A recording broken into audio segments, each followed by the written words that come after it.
नमस्कार साथियों, चैनल पर आपका स्वागत है। आज के वीडियो में हम भारत सरकार शासन अधिनियम 1935 के बारे में पढ़ेंगे और जानेंगे कि इसमें क्या प्रमुख प्रावधान किए गए। चलिए शुरू करते हैं आज का ये वीडियो। चलिए सबसे पहले हम इसकी जो कुछ पृष्ठभूमि देख लेते हैं। देखिए, सन 1930, 1931 व 1932 में भारत की संवैधानिक समस्या को हल करने के लिए लंदन में 3 गोलमेज सम्मेलन आयोजित किए जाते हैं। इन सम्मेलनों में साइमन कमीशन की रिपोर्ट, मोतीलाल नेहरू की जो रिपोर्ट, जिन्ना की जो मांगे होती हैं और अंबेडकर जी की जो मांगे होती हैं, इन सभी पर विचार विमर्श किया जाता है और इन पर जब चर्चा के बाद एक श्वेत पत्र जारी किया जाता है जिसमें नए संविधान के प्रस्तावों को कलमबद्ध किया जाता है। इस श्वेत पत्र में क्या प्रमुख रहता है? इसमें संघात्मक व्यवस्था और प्रांतीय स्वायत्तता का प्रस्ताव रखा जाता है। यानी कि स्पष्ट हो गया कि अब प्रांतों को जो स्वायत्तता प्रदान की जाएगी। ब्रिटिश संसद में यह विधेयक रखा जाता है। पास होने के बाद यह अगस्त 1935 में अधिसूचित हो जाता है, यानी कि यह एक एक्ट का रूप धारण कर लेता है। ये बात थी 1935 के अधिनियम के बनने की संक्षेप में। हिस्ट्री में जाएंगे तो काफ़ी लंबा बनेगा ये। चलिए अब शुरू करते हैं इसके प्रमुख उपबंध। प्रमुख उपबंध में क्या है? ब्रिटिश शासन के पूरे इतिहास में यह देखा जाए तो भारत सरकार अधिनियम सबसे लंबा और जटिल अधिनियम माना गया है। इसमें आप देखेंगे कि 14 भाग होते हैं, 451 धाराएं होती हैं और 10 अनुसूचियां होती हैं। ठीक है। और इस अधिनियम के 3 प्रमुख भाग थे। अखिल भारतीय संघ की एक कल्पना की जाती है, संघीय व्यवस्था और प्रांतीय स्वायत्तता। इन विषयों पर चर्चा करने से पहले हम हमेशा की तरह पहले जो सबसे पहले देखते थे कि जो मेन जो कंट्रोलर जो लंदन में बैठ के देखता था, भारत सचिव, उसकी जो परिषद है उसमें क्या चेंजेस होते हैं उसको हम पहले ही क्लियर कर लेते हैं। अभी तक 1900 पहले तो एक भारत सचिव का ही पद हुआ करता था, लेकिन बाद में एक उसका हाई कमिश्नर का भी पद बना दिया जाता है। तो इसमें क्या प्रावधान किया जाता है? जो भारत सचिव की जो एक परिषद थी 15 सदस्यीय, जिसे भारत परिषद कहा जाता था, उसे हटा दिया जाता है और उसके स्थान पर 6 सदस्यीय एक सलाहकारी परिषद का गठन कर दिया जाता है। तो ये इस प्रकार से भारत परिषद यानी भारत सचिव की जो परिषद थी उस पर जो एक परिवर्तन किया जाता है। बात कर ले वायसराय की। वायसराय की जो काउंसिल के जो मेंबर होते हैं, कार्यकारिणी में जो सदस्य होते हैं, उनकी संख्या उतनी ही रहती है, उसमें कोई परिवर्तन नहीं होता है। एक बात नोट कर लीजिएगा, वायसराय को अभी भी वीटो पावर यहाँ पे मिलेगी। ठीक। अब बात करते हैं अखिल भारतीय संघ की कि अखिल भारतीय संघ के क्या कल्पना की गई। देखिए, अखिल भारतीय संघ बनाने में कहा गया ब्रिटिश द्वारा कि ब्रिटिश भारतीय शासित राज्यों और कमिश्नरी प्रांतों एवं देशी रियासतों को मिलाकर एक अखिल भारतीय संघ का निर्माण किया जाएगा। लेकिन इसमें एक शर्त भी रखी गई कि इसमें कम से कम आधी रियासतों का शामिल होना जरूरी है, तभी अखिल भारतीय संघ का निर्माण होगा। इस प्रस्ताव का क्रियान्वयन नहीं हो पाता है क्योंकि रियासतें इसमें शामिल भी नहीं होती हैं। इसी प्रकार जो शासन था, जो इकाइयाँ थीं, उसे बांटा गया था। केंद्र सूची, राज्य सूची और अवशिष्ट सूचियों में बांट दिया गया था विषयों को, मतलब, लेकिन ये भी क्रियान्वित नहीं हो पाती हैं क्योंकि रियासतें शामिल नहीं होती हैं और अखिल भारतीय संघ का निर्माण नहीं हो पाता है।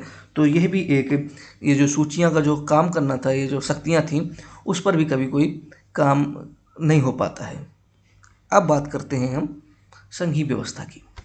संघीय व्यवस्था, इस अधिनियम के अनुसार केंद्रीय विधानमंडल को 3 अंग में बांट दिया जाता है। 3 अंग कौन कौन से होते हैं?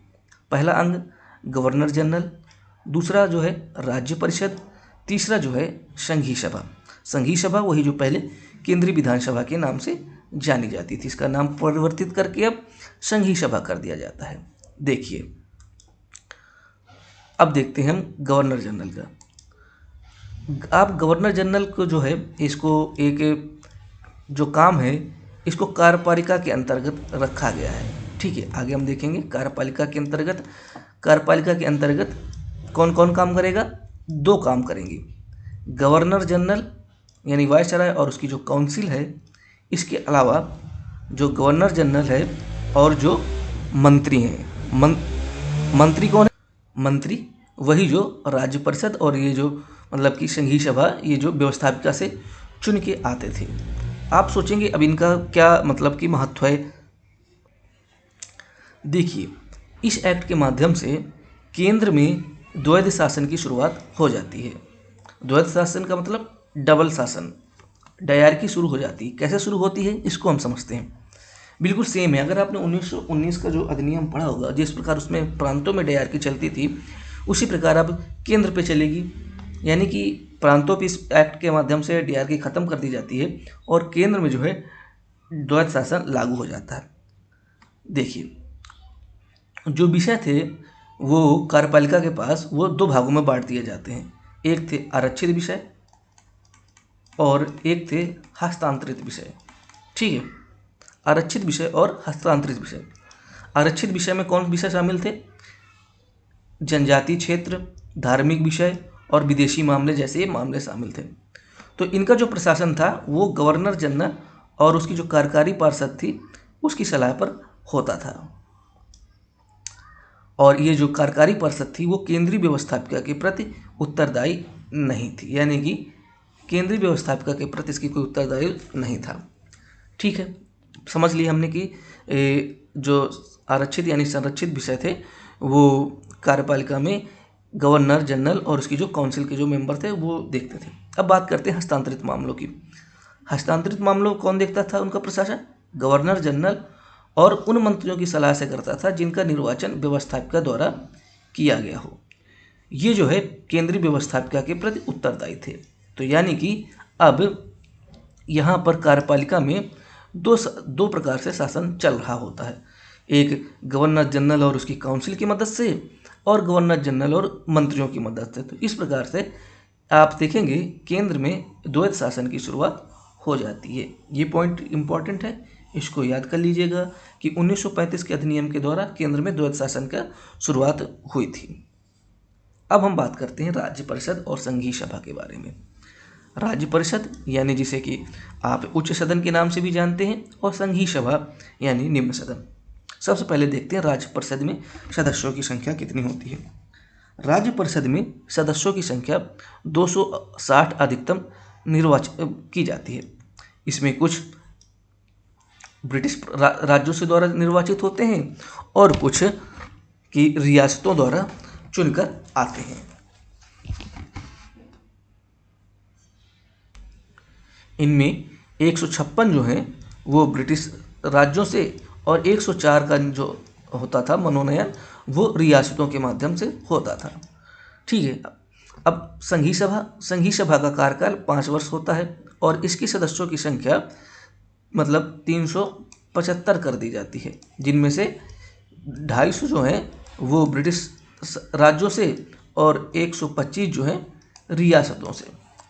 अब देखिए, जो निर्वाचन जो मंडल था, जो मतलब जो प्रणाली थी वो 1919 की तरह ही रहती है जैसे उसमें आरक्षित की गई थी उनमें। और इसमें क्या होता है कि इसमें दलितों को भी शामिल कर दिया जाता है, यानी दलितों को भी इस पद्धति में शामिल कर दिया जाता है। यानी अब दलित जातियाँ, महिलाएं, मजदूर, इनके लिए अलग से निर्वाचन की व्यवस्था करके सांप्रदायिक जो प्रतिनिधित्व था उस व्यवस्था का और भी विस्तार कर दिया जाता है। ठीक है, मेन पॉइंट रख लीजिएगा कि दलितों को भी अब शामिल कर लिया गया, जो कि 1919 के अधिनियम में नहीं थे। 1919 के अधिनियम में सिखों को शामिल किया गया था। 1909 में सबसे पहले शामिल कौन हुए थे? मुस्लिम। ठीक है, अब बात करते हैं कुछ ऐसे चीज़ों के बारे में जो बिल्कुल ही असामान्य आपको लगेगी। जैसे कि उच्च सदन के सदस्यों का चुनाव जो है प्रत्यक्ष रूप से मतदाताओं के द्वारा किया जाता था और निम्न सदन जो कि ज़्यादा महत्वपूर्ण थी उसके सदस्यों का जो चुनाव है वो अप्रत्यक्ष तौर पर होता था। यानी कि जिसके पास ज़्यादा पावर थी उन सदस्यों का निर्वाचन जो है वो जनता जो प्रत्यक्ष रूप से नहीं कर सकती थी, जबकि जो नॉमिनेटेड थे मतलब उच्च सदन थे होना चाहिए था। जैसे कि अभी आमतौर पर आप देखते हैं कि उच्च सदन के जो नॉमिनेटेड मेंबर होते हैं, लेकिन वहाँ पर 1935 में प्रावधान किया गया कि उच्च सदन के लोग जो हैं वो प्रत्यक्ष रूप से मतदाताओं द्वारा चुने जाएंगे, यानी कि एक प्रकार से उल्टा प्रावधान था। संघीय सभा के सदस्य जो थे, यानी कि संघीय सभा के सदस्य जो निम्न सदन के थे, वो मंत्रियों के विरुद्ध अविश्वास प्रस्ताव भी नहीं ला सकते थे। यानी कि कामकाज देखते थे, ज़्यादा पावर थी, लेकिन जो मंत्री थे उनके खिलाफ विश्वास प्रस्ताव भी नहीं जाया जा सकता था। धर्म एवं जाति की आधारित निर्वाचन व्यवस्था जारी रही, हमने देखा। संघीय बजट का 80% भाग जो था, जिस पर विधानमंडल का कोई मताधिकार नहीं कर सकता था, यानी 80% ऐसा भाग था बजट का जिसमें विधानमंडल यानी कि व्यवस्थापिका जो थी उस पर उसे मत देने का अधिकार नहीं था। 20% कुछ ऐसे प्रावधान रहे होंगे जिन पर वो मत कर सकते थे, यानी कि बजट पर जो थे बहुत ही कम नियंत्रण होता है। चलिए अब बात करते हैं प्रांतीय स्वायत्तता के बारे में, यानी प्रांतीय शासन के बारे में। सबसे पहला पॉइंट याद रख लीजिएगा कि प्रांतों से इस एक्ट के माध्यम से द्वैध शासन यानी डायरकी जो होती है उसे समाप्त कर दिया जाता है। ठीक है, इस पॉइंट को याद कर लीजिएगा, बहुत ही महत्वपूर्ण पॉइंट है, प्रश्न पूछा जाता है। अब इसमें प्रांतीय कार्यपालिका और प्रांतीय व्यवस्थापिका। प्रांतीय कार्यपालिका मतलब जैसे केंद्र पे थी केंद्रीय कार्यपालिका, तो प्रांतीय कार्यपालिका में कौन थे? गवर्नर और उसके जो सदस्य जो हुआ करते थे। ठीक है, और प्रांतीय व्यवस्थापिका में वही जो निर्वाचित और जो मनोनीत सदस्य हुआ करते थे। अब बात करते हैं किस प्रकार से प्रांतों में कैसे शासन की व्यवस्था की जाती है।